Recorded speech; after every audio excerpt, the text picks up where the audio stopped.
berkolaborasi dengan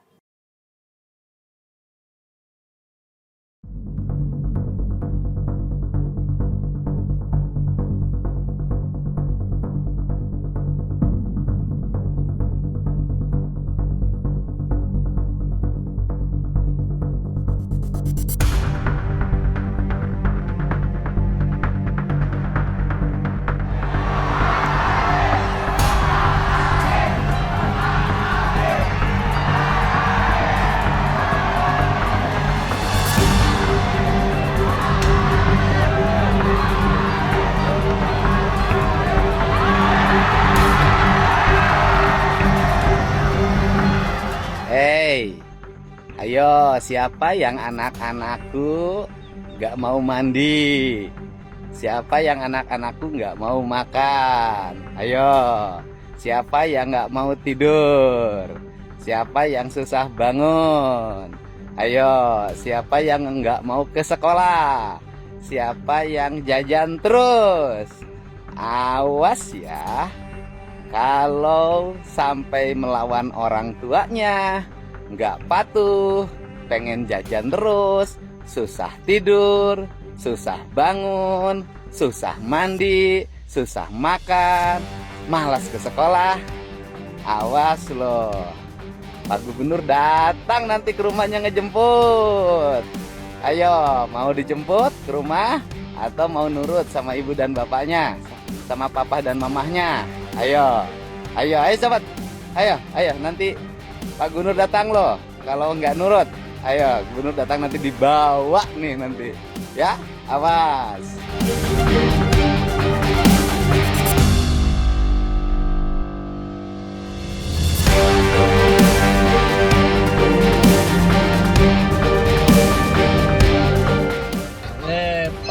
Papa video call Pak Deddy. Tuh, Pak Deddy tuh. Tuh, Pak Deddy.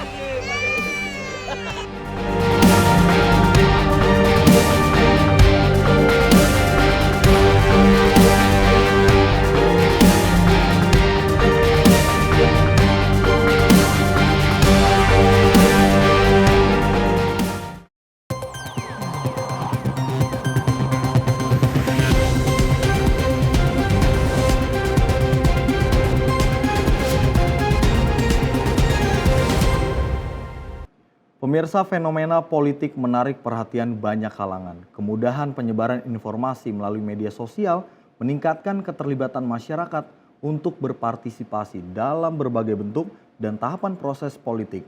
Hal ini menjadi potensi untuk meningkatkan popularitas pemimpin dan menjaga elektabilitasnya.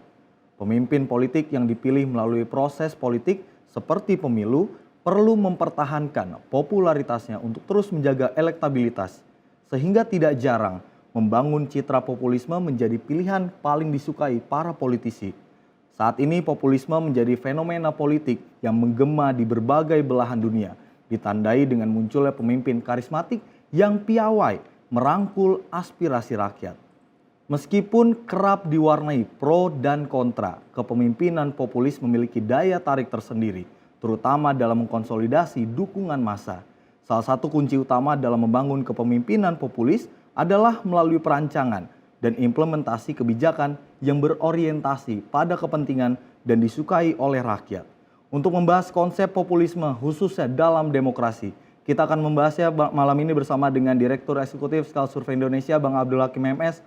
Bang Ab, selamat malam Bang Ab, sehat kabarnya?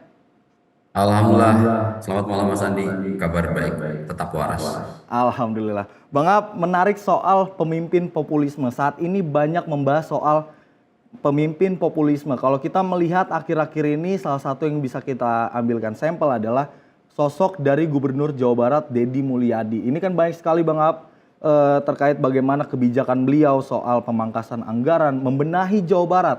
Salah satunya yang dibenahi adalah pemuda, yaitu pemuda yang bermasalah di Jawa Barat ini dimasukkan ke barak militer dengan tujuan untuk melatih atau membenahi karakteristik para pemuda. Kalau berbicara soal tema malam ini Bang Ab, pemimpin populisme.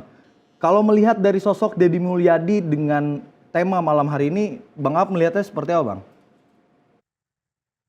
Baik Mas Andi, Melihat fenomena Deddy Mulyadi ini memang sesuatu yang saat ini cukup rajin diperbincangkan baik di media sosial maupun media mainstream dan berbagai saluran kanal komunikasi lainnya. Deddy Mulyadi menjadi sosok yang saat ini tidak henti-hentinya untuk diperbincangkan mungkin selama 2-3 bulan terakhir. Namun sejatinya beliau sebetulnya sudah melakukan itu jauh-jauh hari sebelumnya. Deddy Mulyadi menjadi pemantik diskursus hebat terkait dengan populisme. Apakah itu sesuatu yang salah, ataukah sebetulnya dalam demokrasi itu sebuah keniscayaan? Pertanyaan penting itu akhirnya menjadikan banyak perdebatan, banyak diskursus, baik itu di kalangan praktisi, akademisi, bahkan di kalangan awam sekalipun. Deddy Mulyadi, sebagaimana yang Mas Andi sebutkan tadi, memang di awal-awal kepemimpinan setelah dilantik menjadi gubernur, mengambil rute kebijakan yang memang kalau kemudian itu dikategorikan sebagai populisme, itu memang tidak bisa disanggah. Kenapa Mas Andi saya katakan demikian? Kalau seandainya perdebatan populisme itu kita urai dari akar katanya misalnya ya, kan populisme itu berawal dari kata akar populus. Populus ini bahasa Latin. Nah, dari kata populus ini artinya banyak atau rakyat banyak lah begitu ya. Nah, dari akar kata populus itu akhirnya banyak derivasi kata-kata yang lain yang kemudian cukup lekat kita gunakan dalam konteks kehidupan politik sehari-hari. Misalnya, dari kata populus turun menjadi kata popular. Artinya yang disukai oleh banyak orang. Kemudian ada kata populis. Apa ya? Populis itu berarti orangnya yang kerap kali berpihak atau dalam konteks kekinian mengklaim dirinya sebagai representasi dari masyarakat. Nah, kalau lihat dari akar etimologi kata yang semacam itu, sosok kepemimpinan Deddy Mulyadi ini sebagai pemimpin yang populis itu tidak bisa kita hindari, dan saya tidak pernah tidak akan menyanggah jika kemudian rujukan bantalannya adalah kata populis seperti sebagaimana yang saya sebutkan barusan. Cuma persoalannya ketika orang membahas populisme, yang saya lihat kecenderungan yang marak diperdebatkan itu lebih pada sesuatu yang nampak bermakna peyoratif, maknanya negatif, dan seolah-olah populisme itu adalah sebuah hal yang cukup membahayakan. Padahal sejatinya nggak demikian loh Mas Andi. Populisme itu adalah sesuatu konsep yang sebetulnya di awal-awal kemunculannya itu merupakan konsep yang betul-betul hadir untuk membela masyarakat kecil yang terpinggirkan. Kita coba urai ya. Populisme itu, Mas Andi, sebetulnya secara formal dalam dunia akademik itu dokumen pertamanya baru bisa kita amati, dan ini menyeruak di akhir tahun 1890-an.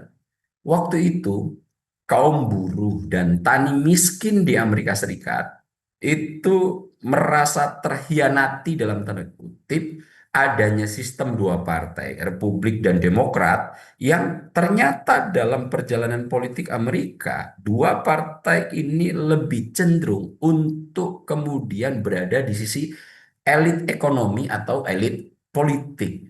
Nah, berdasar keresahan itu, maka kaum buruh miskin dan kaum petani miskin di Amerika Serikat akhirnya berkumpul membentuk sebuah partai yang dinamai sebagai People Party. Nah, People Party ini sebagai reaksi terhadap ketidakpuasan keberadaan dua partai besar antara Partai Demokrat dan Partai Republik yang memang memiliki kecenderungan berdiri di sisi kaum elit politik dan kaum elit ekonomi. Nah, akar kata populisme akhirnya betul-betul termanifestasi dalam dokumen deklarasi pendirian parpol ini ketika dokumen itu dituangkan dalam bentuk apa landasan ideologi. partai ini langsung benar-benar menyebut secara eksplisit sebagai populis movement, artinya pergerakan kaum populis gitu, yang waktu itu betul-betul ingin memperjuangkan kalangan buruh dan petani miskin Amerika Serikat agar kemudian terwadahi semua aspirasi dan kepentingannya dalam sektor bernegara. Nah, disitulah kemudian karena memang rujukan teori politik ini banyak kita berkiblat pada Barat dan saintis-saintis politik itu lebih banyak mengkaji di negara-negara Barat, akhirnya kita juga di negara-negara berkembang memakai ini sebagai istilah untuk menjelaskan pemimpin yang populis gitu ya. Nah, di ketika kemudian apa namanya secara ideologis dokumen pendirian Partai Rakyat ini atau People Party di Amerika Serikat, sejak itulah kemudian istilah populis itu dipakai dalam dunia akademis. Namun sebetulnya Mas Andi, sebetulnya cikal bakal dari populisme itu sudah bisa kita deteksi jauh sebelum People Party berdiri gitu. Memang mirip, tapi gerakan ini tidak kemudian menggunakan kata populis sebagai bantalan untuk aksi-aksi mereka. Di mana itu? Rusia. Jadi waktu Rusia sebelum People Party berdiri, beberapa puluh tahun sebelum People Party berdiri, ada sekelompok intelektual muda yang kemudian menggabungkan diri dalam satu wadah organisasi yang disebut sebagai Narodniki gitu ya. Narodniki ini punya keresahan situasi yang melingkupi Rusia ketika itu, di mana kekuasaan Tsar cukup menghimpit, kemudian ditambah dengan industrialisasi yang ada di Rusia ketika itu yang jauh lebih berpihak pada kaum oligarkis, kaum elit ekonomi, dan kaum elit politik. Nah, akhirnya kelompok intelektual Narodniki ini membentuk sebuah gerakan aktivis yang kemudian dilatar belakangi oleh reaksi terhadap kontra pemikiran Marxis gitu, Karl Marx, di mana Karl Marx waktu itu lebih cenderung untuk melakukan revolusi dalam konteks apa namanya membantah berlakunya sistem kapitalis itu adalah kaum buruh.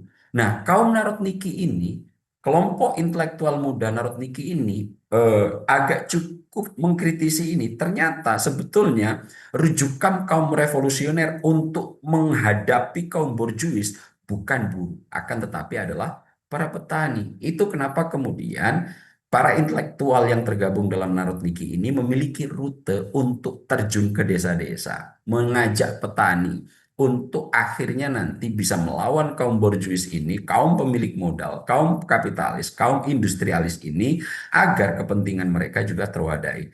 Namun akhirnya kelompok Narodniki ini ada yang terpecah belah. Ada yang beberapa memilih untuk langsung terjun ke desa-desa, kemudian mencoba memberikan wawasan dalam konteks pedagogi agar kaum petani ini sadar akan hak-haknya. Akan tetapi sebagian besar juga memilih rute yang lebih ekstrim, Mas Andi. Kaum Narodniki ini akhirnya memilih untuk langkah terorisme sebagai upaya perlawanan terhadap elitisme yang saat itu dikomandani oleh Kaisar Tsar II gitu.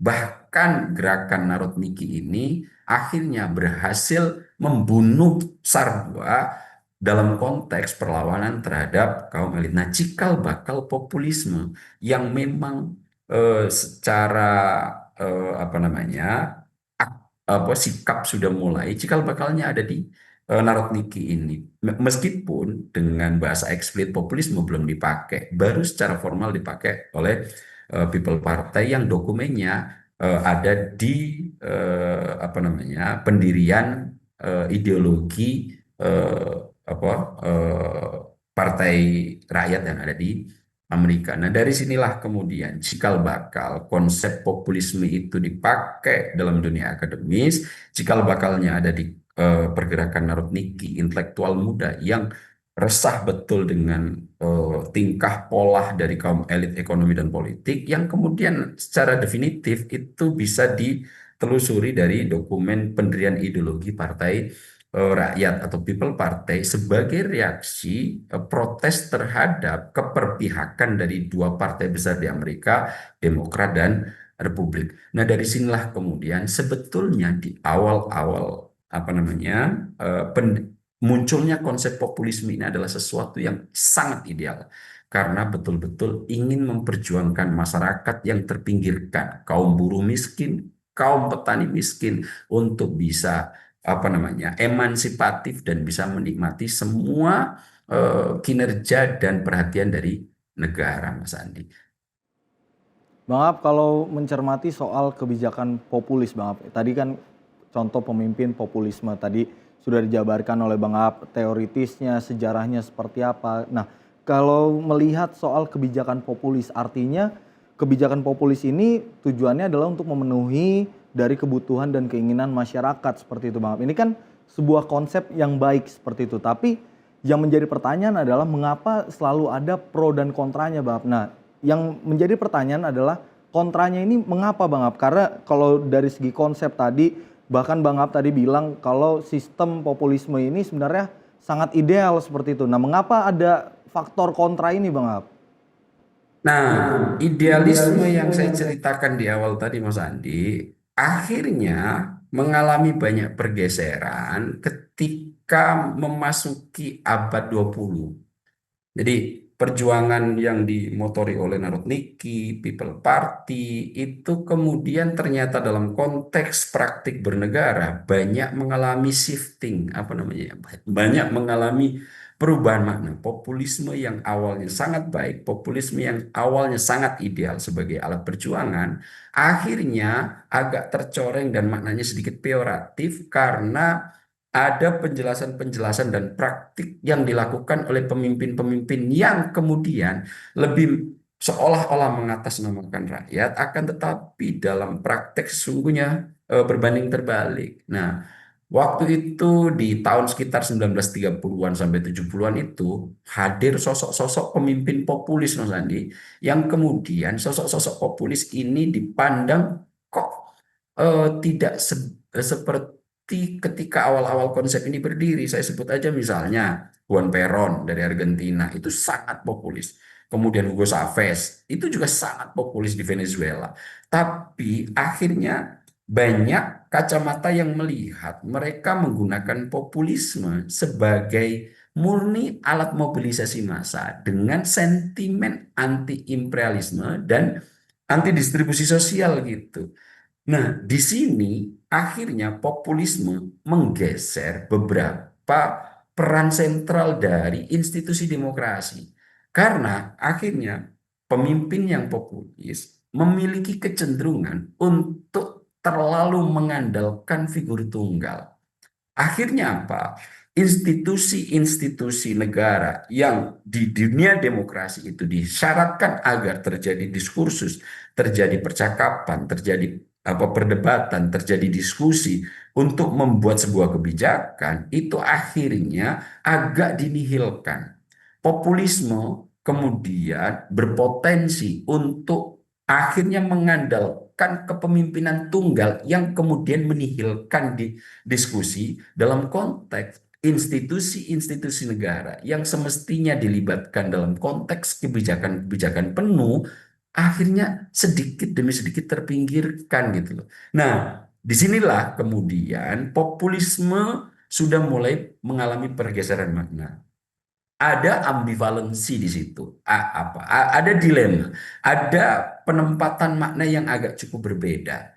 Nah, sejak saat itu akhirnya populisme satu sisi di awal-awal pendirinya sangat luar biasa oke, tapi kemudian dalam perjalanannya ada pemimpin-pemimpin populis yang akhirnya kemudian menggunakan instrumen populisme itu untuk akhirnya hanya tunggal ke sosok personal dalam mengambil kebijakan. Nah, ini yang kemudian akhirnya populisme sedikit mengalami pergeseran makna yang awalnya positif, akhirnya kemudian sedikit mulai perlahan-lahan apa namanya sedikit bergeser ke negatif. Bahkan kemudian di tahun 90-an Mas Andi, populisme itu akhirnya menjadi makna yang sangat peyoratif, negatif betul. Kenapa? Ada sosok-sosok yang saya sebut aja misalnya Marine Le Pen dari Prancis tuh ya, kemudian ada Nigel Farage dari Inggris, yang paling mutakhir Donald Trump muncul dengan retorika anti imigran, anti globalis, dan kemudian mereka memaknai nasionalis dalam arti yang sangat sempit. Bagaimana bisa, misalnya, keberpihakan ini akhirnya kemudian Amerika yang sangat apa namanya mendewakan globalisasi di awal-awal ketika melakukan ekspansi imperialisme, tiba-tiba memiliki sifat yang sangat sempit dalam konteks memaknai nasionalisme, lebih ke chauvinisme ya, akhir-akhirnya yang dilakukan Donald Trump, yang kemudian itu dalam internal dipandang baik. Kenapa? Karena misalnya Donald Trump itu lebih memfokuskan diri untuk Amerika first. Artinya apa? Orang-orang Amerika menjadi tumpu kebijakan utama. Dengan ini kemudian berimplikasi imigran, kemudian kaum-kaum yang tidak dipandang sebagai sesuatu yang bukan Amerika asli gitu, akhirnya dinihilkan. Wujud kebijakannya apa? Bahkan yang sangat fenomenal saat ini dan menjadi perbincangan dunia internasional, Trump itu sampai melarang mahasiswa asing untuk saat ini kuliah di Harvard gitu. Ini semua demi kebijakan populis, karena Trump terpilih dalam konteks populisme itu akhirnya mengeluarkan kebijakan-kebijakan yang sebetulnya akar masalahnya bukan di situ.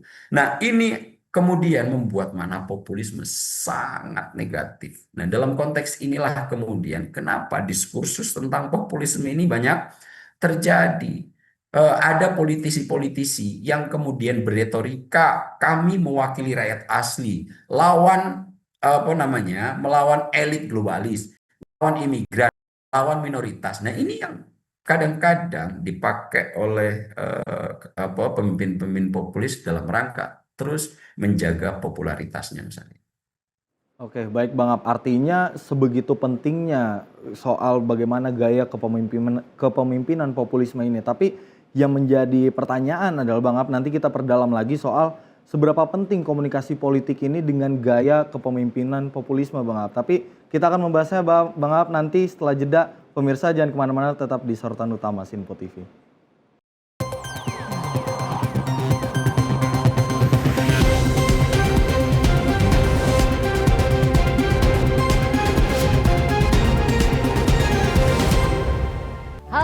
Selamat malam pemirsa, senang sekali rasanya kami mengisi ruang informasi Anda. Akhiri aktivitas Anda dengan rangkuman perkembangan peristiwa yang terjadi sepanjang hari. Sebelumnya kita saksikan ada sekitar 3.000 tamu undangan, sementara di Ibu Kota Nusantara ini ada sekitar 2.000 tamu undangan. Rangkaian informasi nasional dan mancanegara dirangkum sebagai penutup hari dalam Menyapa Malam. Setiap Senin hingga Jumat pukul 8 malam, hanya di Sinpo TV. Halo, selamat pagi pemirsa Sinpo TV, selamat pagi Andi. Selamat pagi Fen. Beragam informasi terbaru hadir menemani Anda sebelum memulai hari. Itu memang dari Menteri Perhubungan juga mendukung, Betul. dari Menteri Keuangan juga mendukung, dan kita sebagai masyarakat pun juga Harus mendukung. Mengangkat isu yang tengah menjadi pembicaraan paling hangat. Semarakan pagi Anda bersama Menyapa Pagi. Setiap Senin hingga Jumat pukul 6 pagi, hanya di Sinpo TV.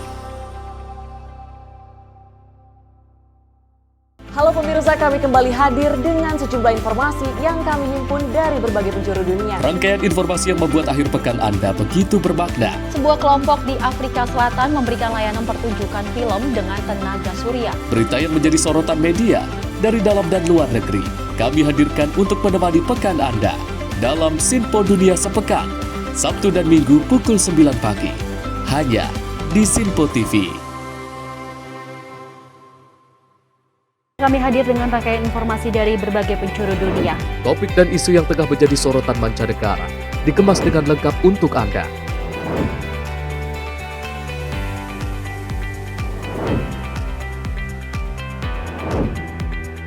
Peristiwa penting yang terjadi dari berbagai belahan dunia kini hadir dalam Sinpo Dunia setiap Senin hingga Jumat pukul 7:30 malam, hanya di Sinpo TV.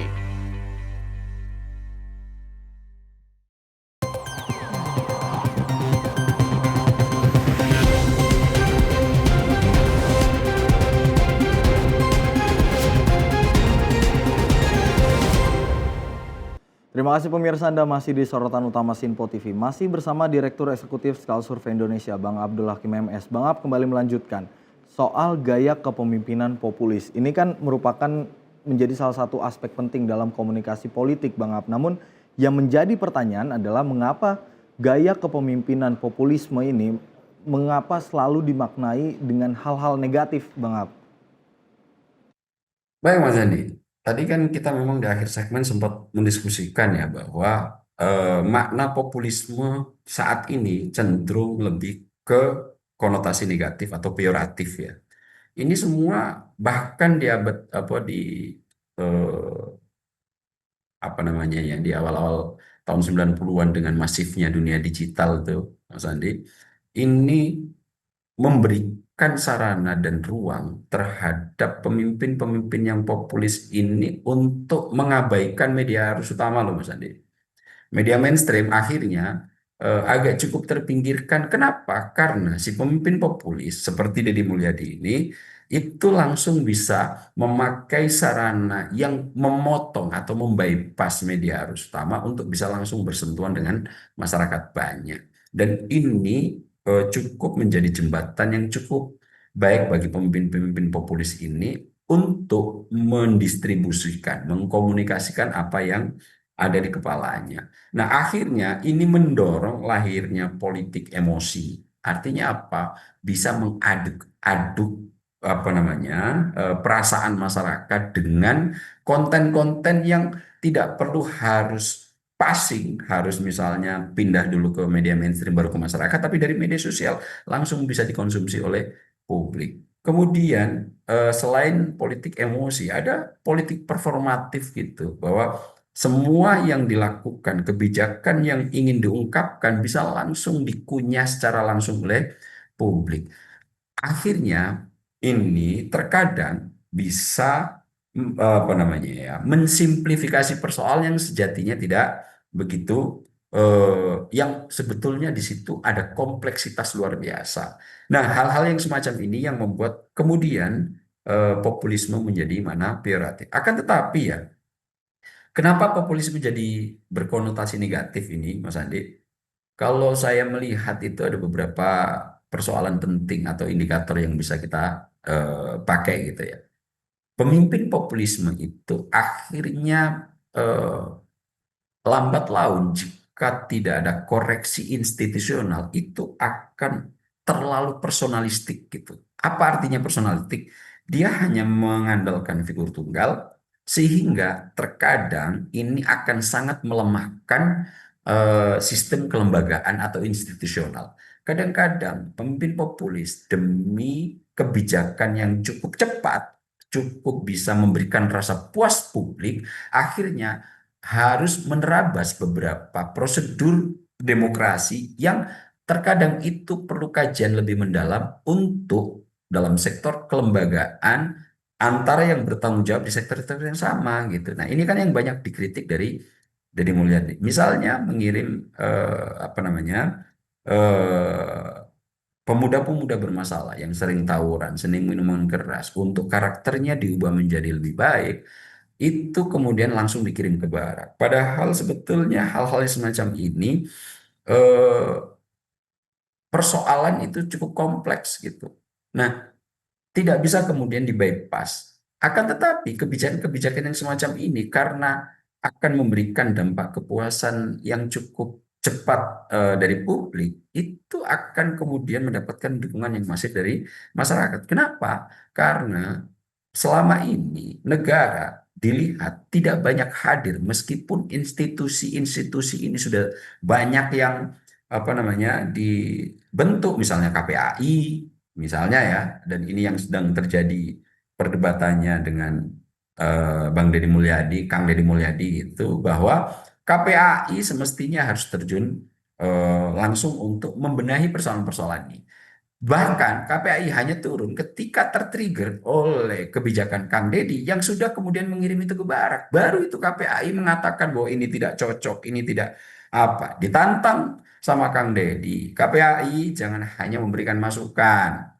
ayo terjun langsung, kita bekerja sama. Akhirnya di televisi, di media massa, KPAI menjawabnya, tugas kita cuma dua. Tugas kita adalah memberikan rekomendasi dan melakukan pengawasan. Loh, diurai itu lagi berdasarkan undang-undang? Tidak. KPAI juga harus bekerja sama dengan lembaga-lembaga penting pemerintahan untuk mengatasi persoalan-persoalan yang terkait dengan perlindungan anak. Nah, yang semacam-semacam ini, Mas Andi, yang kemudian banyak dikhawatirkan. Kenapa? Selama ini institusi negara yang dibikin itu punya gap yang cukup luar biasa jauh dengan konteks akar persoalan masyarakat yang sehari-hari kita hadapi gitu.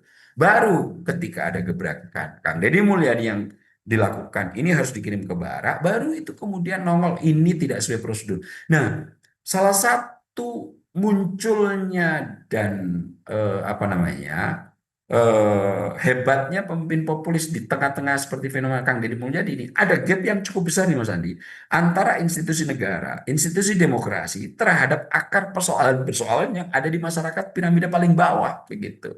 Nah, ketika kemudian Deddy Mulyadi ini hadir, maka ini akan mendapatkan sambutan cukup luar biasa dari pihak kalangan bawah sebagai kerinduan hadirnya representasi negara, representasi pejabat publik untuk memperhatikan persoalan-persoalan yang sedang dihadapi oleh masyarakat-masyarakat apa terpinggirkan gitu. Itu yang pertama. Yang kedua, kadang-kadang populisme itu Mas Andi akan menghadirkan pandangan anti intelektualisme gitu. Kadang-kadang mereka meremehkan data, meremehkan pendapat ahli, kemudian ya, dan akan meninggalkan debat yang rasional demi suara mayoritas yang emosional gitu.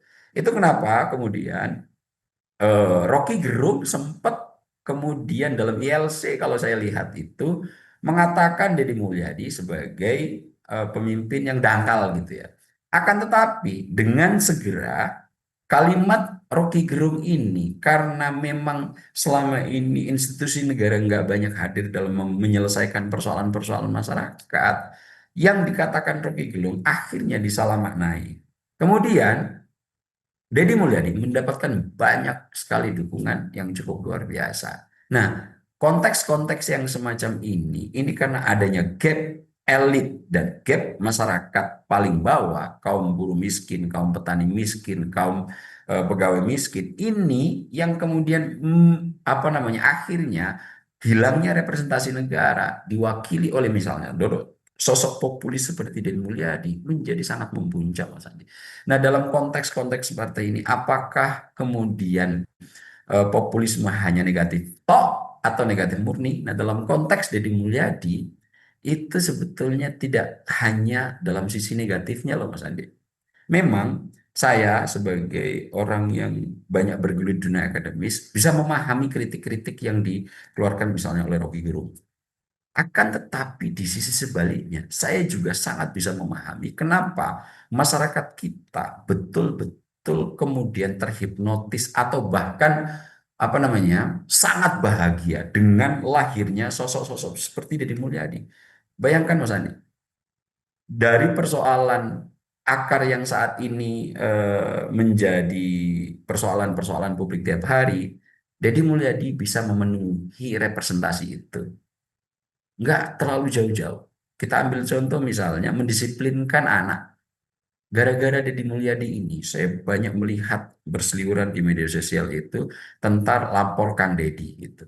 Bahkan lapor Kang Deddy ini, beberapa anak yang diupload di media sosial itu cukup kemudian bisa didisiplinkan dalam konteks badannya yang terus main handphone. Akhirnya, ayo yang belum mandi, yang tidak nurut sama orang tua, yang tidak apa namanya selalu main game online. Akhirnya ketika dipertunjukkan kalimat Kang Deddy, mereka kemudian harus berhenti dan langsung tidur gitu. Nah, yang kayak begini-begini ini betul-betul memberikan sarana masyarakat banyak halayak umum untuk kerinduan terhadap representasi negara terkait aspirasi mereka menjadi terpenuhi, dan sosok-sosok populisme bisa mewadai itu dalam konteks mengisi celah representasi negara yang hilang. Bang Ab, tadi terlepas baik dan buruknya soal gaya kepemimpinan populisme, artinya memang masyarakat kita kemakan dengan gaya kepemimpinan populisme seperti itu. Dari kalau yang Bang Ab jelaskan adalah bagaimana anak-anak di Jawa Barat ini kena Deddy Mulyadi effect seperti itu, dengan diperlihatkan gambar Deddy Mulyadi langsung disiplin, tidur seperti itu, tidak main handphone seperti itu. Tapi Bang Ab, kalau tadi dicermati dari Bang Ab, banyak sekali kritikan-kritikan yang datang kepada pemimpin-pemimpin populisme ini. Artinya ketika seorang pemimpin memilih gaya kepemimpinan populisme ini, efek terkait kritik-kritikan ini memang pasti ada, Bang Ab. Iya Mas Andi, kritik terhadap populisme itu akan selalu hadir karena memang ini akan memiliki kecenderungan terkait lahirnya pemerintahan yang personalistik gitu ya. Nah, tapi jangan pernah lupa, populisme itu juga hadir. Ini karena adanya krisis yang menurut saya dialami oleh demokrasi liberal. Kenapa saya katakan demikian? Coba bayangkan, demokrasi liberal mensyaratkan pemilu yang bebas dan adil. Demokrasi liberal mengutamakan hak individu dan minoritas. Demokrasi liberal gitu ya. Itu demokrasi liberal yang kita maknai sebagai demokrasi yang ideal, itu harus ada sistem checks and balances. Adanya kebebasan pers, adanya pemerintahan yang berbasis hukum. Ideal sekali Mas Andi. Namun dalam prakteknya Mas Andi ya, nilai-nilai yang ideal tadi itu dalam konteks praktik sehari-hari itu tidak ideal sebagaimana yang dikonsepsikan secara teoretikal. Misalnya, pemilu yang bebas dan adil artinya memberikan terjadinya hukum kompetisi murni itu. Ini akan memiliki efek lahirnya oligarki yang akan nanti bisa terpilih secara elektoral di misalnya lembaga legislatif. Ini akan mereka menguasai. Kenapa? Kompetisi yang bebas maka akan menghadirkan semua sumber, semua resources untuk dikeluarkan dengan maksimal.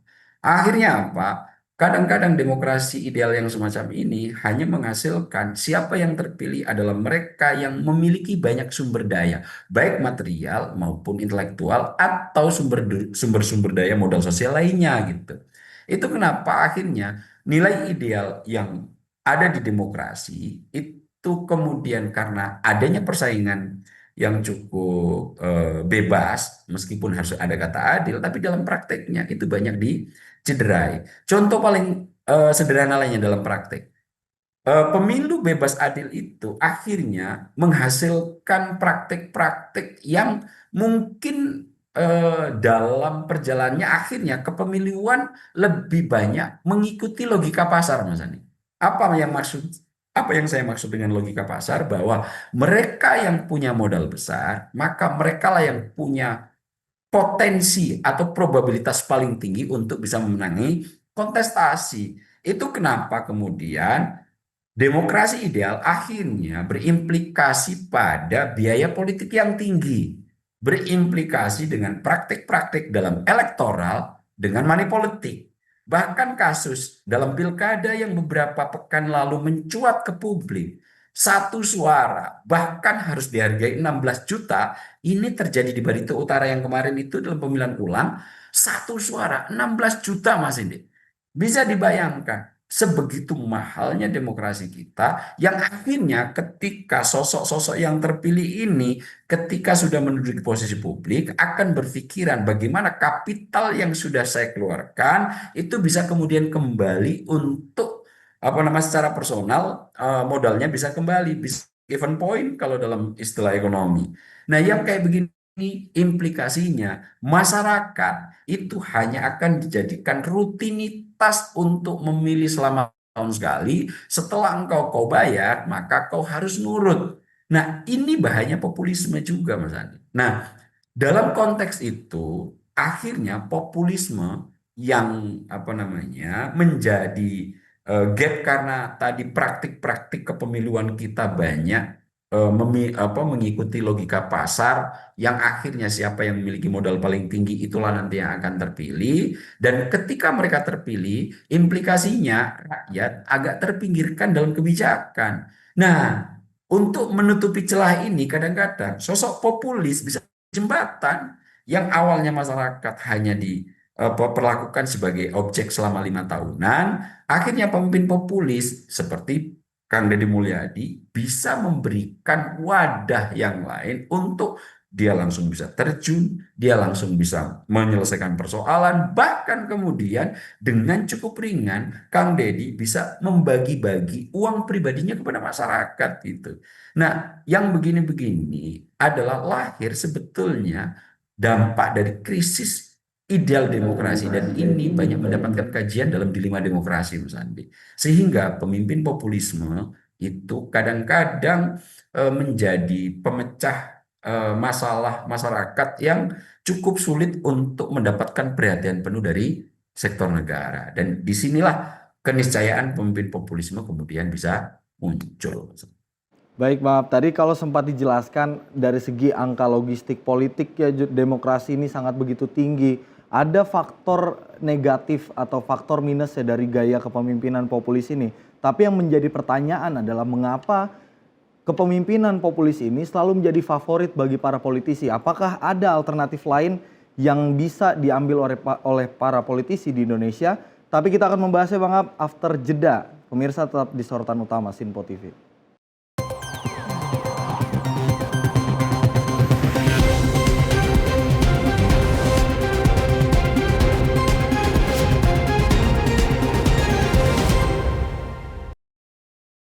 Kami hadir dengan rangkaian informasi dari berbagai penjuru dunia. Topik dan isu yang tengah menjadi sorotan mancanegara dikemas dengan lengkap untuk Anda.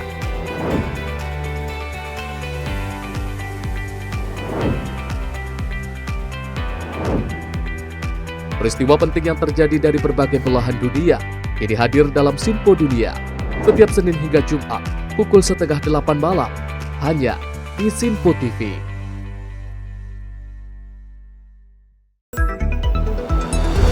Jadilah yang pertama mengetahui perkembangan terkini seputar informasi dari lembaga parlemen. Punya data nasional, tidak ada satupun backup berarti kan?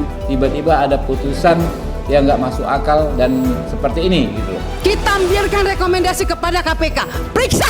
Kami hadirkan informasi paling akurat untuk mengawal setiap informasi dalam rapat komisi dan paripurna. Tentunya bersama saya Andi Rezaldi Yang telah kami rangkum dalam program Sinpo Parlemen. Saya Arif Tufan. Saksikan Sinpo Parlemen setiap Sabtu pukul 6 pagi hanya di Sinpo TV. Pemirsa Sinpo TV kembali hadir menemani Anda dengan berbagai informasi yang telah kami rangkum dalam sepekan. Sajian lengkap informasi sepekan kami hadirkan untuk Anda.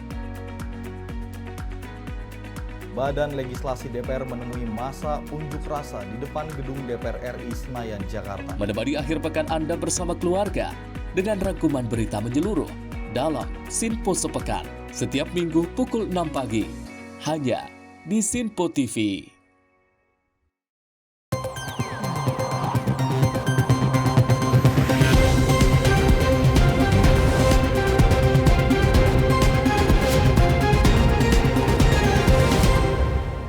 Pemirsa, Anda masih di sorotan utama Sinpo TV, masih membahas soal bagaimana gaya kepemimpinan populisme masih bersama Direktur Eksekutif Skala Survei Indonesia, Bang Abdul Hakim MS. Bang Ab, melanjutkan soal tema pada malam hari ini, soal bagaimana gaya kepemimpinan populisme.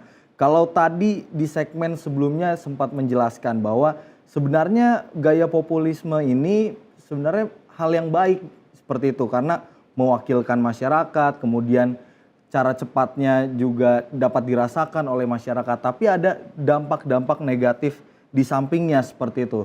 Nah, kalau dari perspektif Bang Aap, sebenarnya bagaimana membuat gaya kepemimpinan populisme ini menjadi sebuah hal yang ideal seperti itu Bang Aap? Nah, kalau mengkerucut kita jadikan sampel bagaimana Gubernur Deddy Mulyadi Jawa Barat seperti itu, ini masuknya kemana Bang Aap? Nah, kalau kemudian kita iris kepada kasus Deddy Mulyadi terkait sebetulnya populisme yang diadopsi atau diterapkan oleh KDM ini masuk dalam definisi yang mana? Apakah populisme dalam konteks oportunistik ataukah betul-betul populisme yang nanti sebetulnya dalam jangka panjang akan lebih menuju kepada progresif gitu.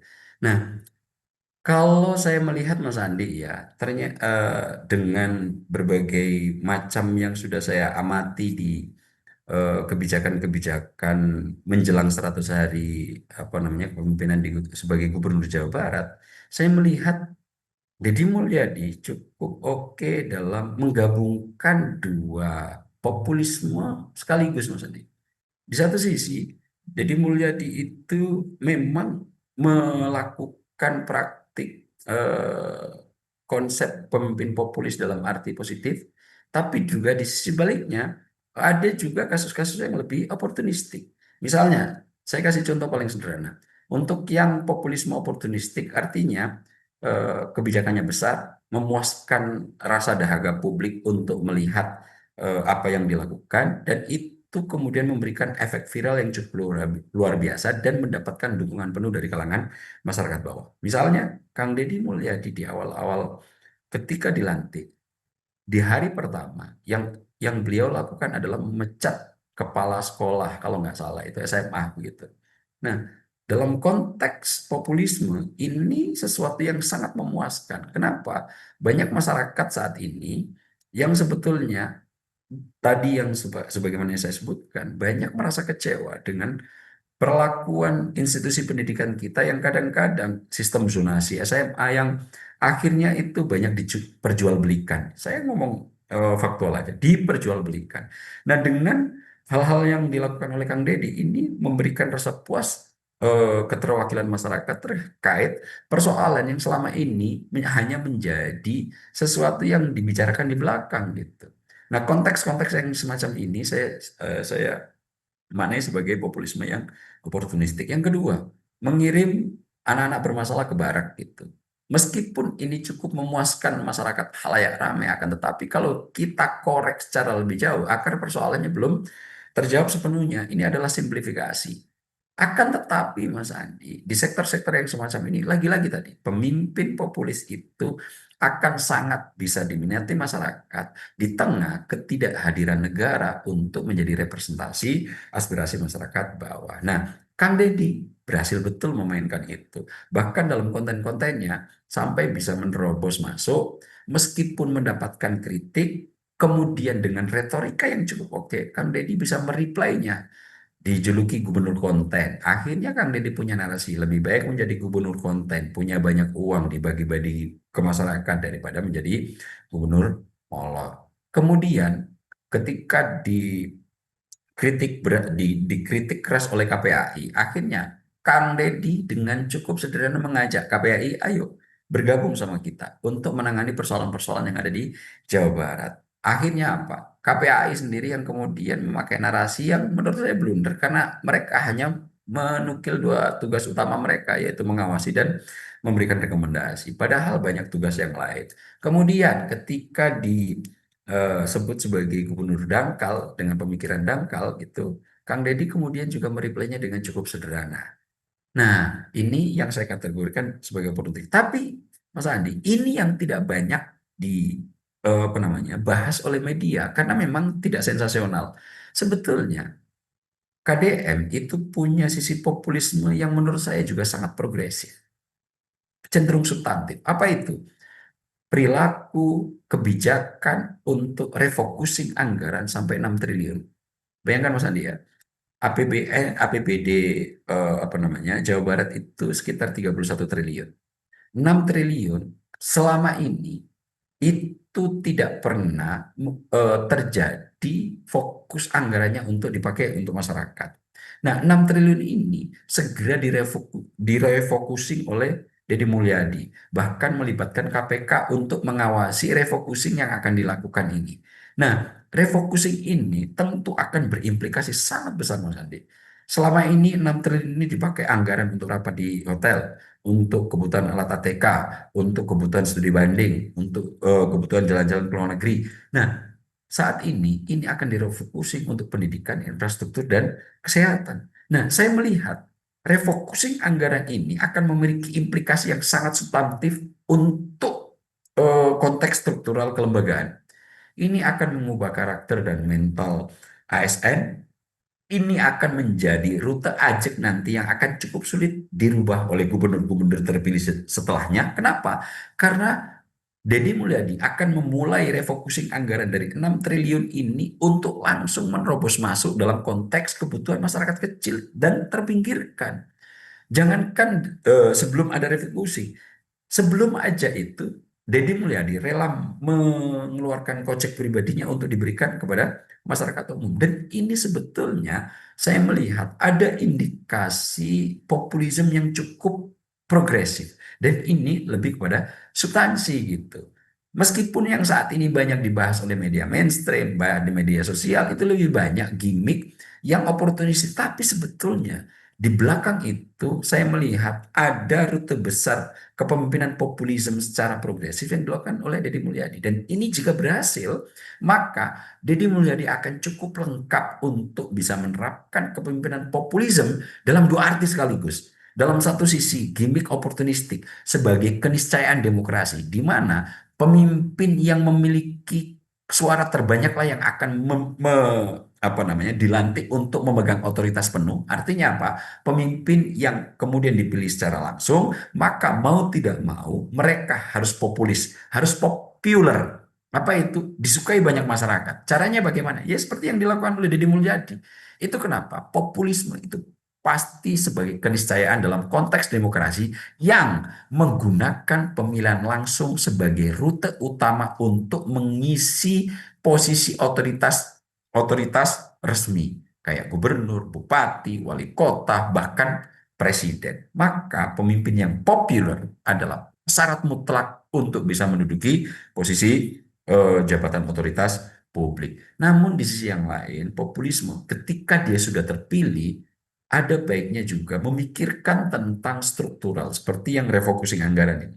Nah, saya berharap ini nanti bisa dilakukan karena kalau ini nanti bisa dilakukan akan betul-betul mendekati substansi yang diharapkan. Ini akan mengubah sistem dalam jangka panjang, akan merubah mental birokrasi dalam jangka panjang, dan tentu yang paling menikmati nanti adalah ini adalah anggaran negara, pengawasannya harus ketat, dan masyarakat akan bisa mengenyam penuh dari kepemimpinan populisme yang tidak hanya oportunistik tapi juga progresif. Baik Bang Ab, kalau secara disimpulkan Bang Ab, artinya kepemimpinan populisme ini bisa memperkuat dari sistem demokrasi di Indonesia ini Bang Ab ya? Nah, di sini nih Mas Andi, saya jadi teringat terkait dengan populisme ini. Jadi populisme itu kalau saya pribadi memaknai sebagai pedang bermata ganda, Mas Andi.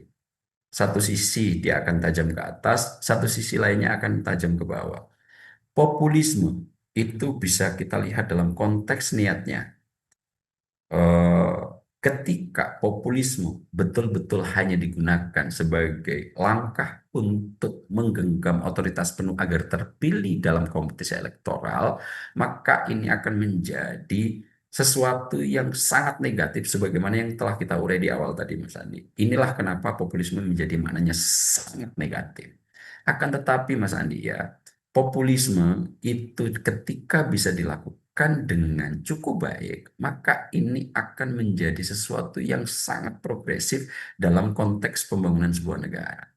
Jangan sampai populisme hanya mengarah pada sisi peyoratif yang kalau saya meminjam istilah yang pernah dikeluarkan oleh Max Weber itu tahun 1919 gitu, 1919, dia pernah mengeluarkan konsep yang disebut sebagai plebisitarianisme.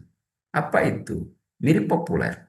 Mirip dengan kata populisme, akan tetapi plebisitarianisme ini lebih cenderung kepada sektor ketika dia sudah menjadi pemimpin, dia akan menihilkan institusi-institusi penting demokrasi yang kemudian akan menarik total semua kebijakan-kebijakan secara personalistik gitu. Jadi plebisitarianisme ini adalah bentuk kekuasaan karismatik yang membypass institusi dan mengandalkan dukungan langsung. Jadi memang kekuasaannya diperoleh dari mandat pemilihan elektoral. Artinya suara mayoritas berhasil ia rengkuh. Tapi ketika itu sudah bisa direngkuh, ada kemungkinan total jika tidak dikawal, jika niatnya buruk, akan berakibat pada praktik plebisitarianisme itu, Mas Andi. Nah, kita berharap populisme yang dialami Kang Deddy, yang saya lihat bisa mengkombinasikan kedua sisi, baik dalam makna positif, yang selama ini masyarakat Jawa Barat tidak pernah memiliki pemimpin yang betul-betul berada di sisi masyarakat, miskin petani, miskin buruh, miskin pegawai, yang kemudian itu terrepresentasikan dari Deddy Mulyadi, ini tidak mengarah ke plebisitarianisme, tapi nanti akan mengarah kepada perbaikan secara struktural, tidak hanya gimmick sesaat untuk kebaikan warga Jawa Barat.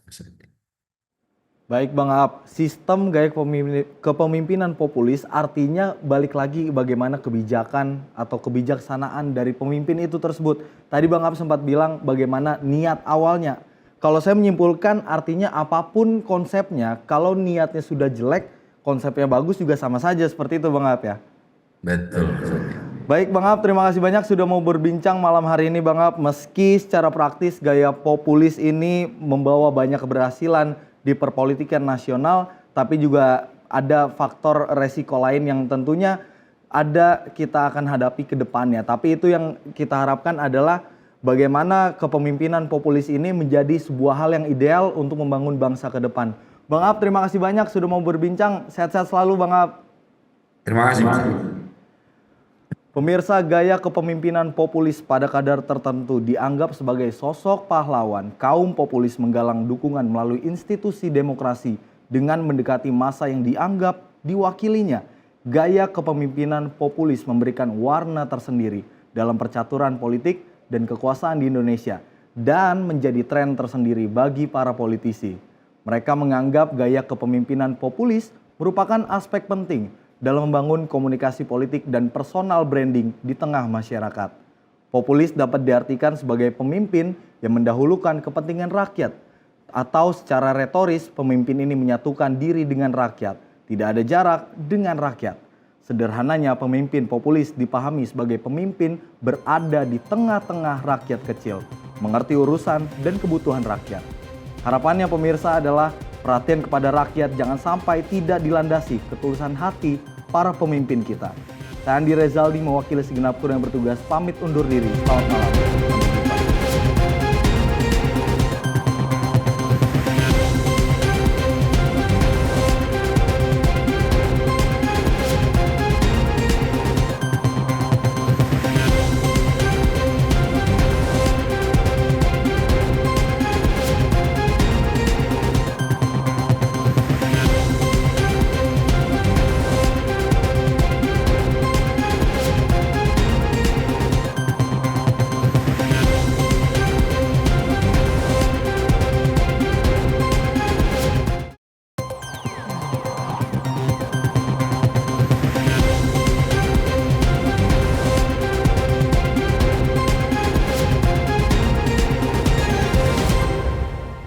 Berkolaborasi dengan